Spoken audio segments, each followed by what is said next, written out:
Experts in the oil and gas industry have minced no words in reading out some options for a permanent solution to the fuel crisis in Nigeria. Mr. Zaka Bala, an oil and gas analyst, is one of them. Mr. Bala insists that the government of any nation is sovereign and has the power to trigger a positive change in every sector of the economy. And in Nigeria, the government has the power also to trigger the change in the downstream sector. The only reason why we have not been able to fix our own refineries is because the government has not decided. Anybody that tells you that the government of a sovereign nation is not strong is not telling you the truth.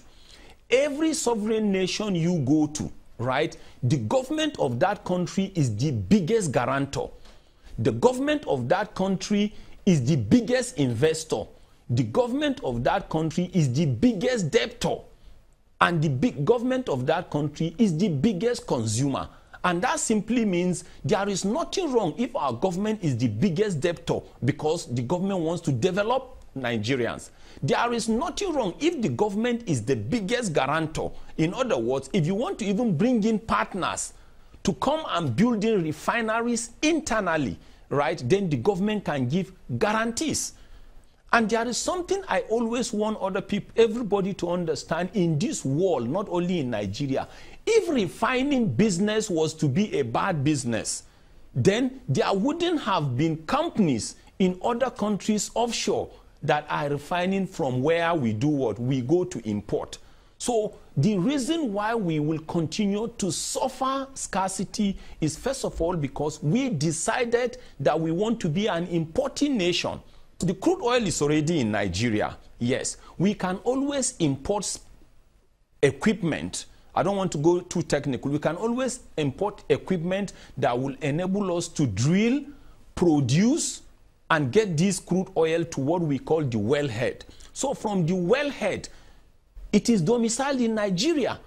Crude oil can be gotten from the wellhead in Naira, moved to as many refineries within Nigeria in Naira, whether through pipelines or through trucks. If our pipelines are not secured in Naira, we will then refine the crude oil within Nigeria in Naira, distribute it to consumers across the sectors in Naira, consume our Naira, and that on its own will free us from everything called exchange rate differentials. Nigeria currently has 4 refineries built between 1965 and 1989, which are functioning at very low capacity. From 1990 to now, 2018, you're talking about 28 good years. We've not constructed one additional refinery, and we've not been able to maintain the one we inherited. That on its own will tell you that there will be energy crisis. From 1990 to now, are we saying the population of Nigerians have not been increasing? The strategic domestic sector, strategic industrial, strategic commercial, haven't the activities been increasing? Haven't activities of automobile been increasing? So that will tell you. And if in 24 years we constructed 4 refineries then that tells you that in the last 28 years, we are supposed to have an additional 4 refineries. So assuming we have a total of 8 refineries, even if they are working at 10% capacity, there will be self-sufficiency. And the reason why I feel comfortable giving that example is because in the last 28 years, we have had military leaders. We have had civilian leaders. We have had leaders of different religions. We have had leaders of different political parties. So there is nothing like somebody saying, no, he's saying this because he hates this religion or this leader or that. Everybody will be saying, Nigeria needs 35 million liters, 40 million liters. That is another unfortunate thing that I hear coming from so many economists and so many political leaders. Nigeria requires a minimum of 60 to 7 million liters per day today. That 40 million liters everybody is talking about, or 35, it was based on the 4 refineries. But beside that, sir, if you look at the activities of Nigeria generally, activities have increased. There is no electricity. Everybody depends on either petrol generator or diesel generator. So based on that, that was what we required. Mr. Zaka speaks about the technicalities of refining crude products while maintaining that only a political will drive the process of reviving old refineries and building new ones. When you talk about the upstream, that one is involved in drilling campaign to build oil reserves and also the quantity we need to sell to international community. But when you, or the global market, but when you talk about the downstream sector, you are now talking about the refining aspect, the marketing aspect, self-sufficiency internally. So for the refining aspect, for the downstream, if you deregulate it, you will grind your economy to a halt. Because when you deregulate, you are telling people that they can maximize profit to any extent and they can go to anywhere and get their product. But you don't do that in a country that is not producing. You know, you don't do that to a country whose currency is weak. You don't do that to a country like Nigeria, where in the last, probably more than the last 10 years, nearly all the graduates you produce have not been working. You don't do that to a country where most of the parents we depended on are either retired or dead. You don't do that in a weak economy. But when you liberalize, what you are saying is this: you will allow partners to come in. Give them an operating window, just like we did with the telecom sector. That is why a particular telephone operator cannot decide to charge any amount he or she likes just because he or she has the best product.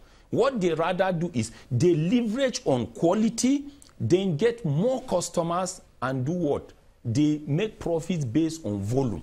So it's the same thing with the downstream sector. Allow so many players to come in. Then allow NNPC to exist, or the refining side of the Nigerian government, the refineries. Then if they will die a natural death, like Nitel, they can now die a natural death. That is what happens in a liberalized economy. Then when you build human capacity, when you build the economy to a particular extent, then you then deregulate. At that point, what keeps them going is competition. But no country that is an importing nation with a weak currency, with weak disposable income, right, and having local product will tell you that deregulation will bring them out of the woods. Meanwhile, the Nigerian National Petroleum Corporation, NNPC, is inching close to arriving at the choice of financiers for the Port Harcourt Refining Company Limited, Warri Refining and Petrochemical Company Limited, and the Kaduna Refining and Petrochemical Company Limited. The development holds the promise to boosting petroleum product supply and distribution in the country. These are words from the NNPC Group Managing Director, Dr. Makanti Baru, during a town hall meeting in Abuja with members of staff of the corporation on the fuel supply situation in the country. Teams have been engaging them, and this week, in fact, they are pushing towards closing out the final selection of the potential financiers. So we expect that once that is done,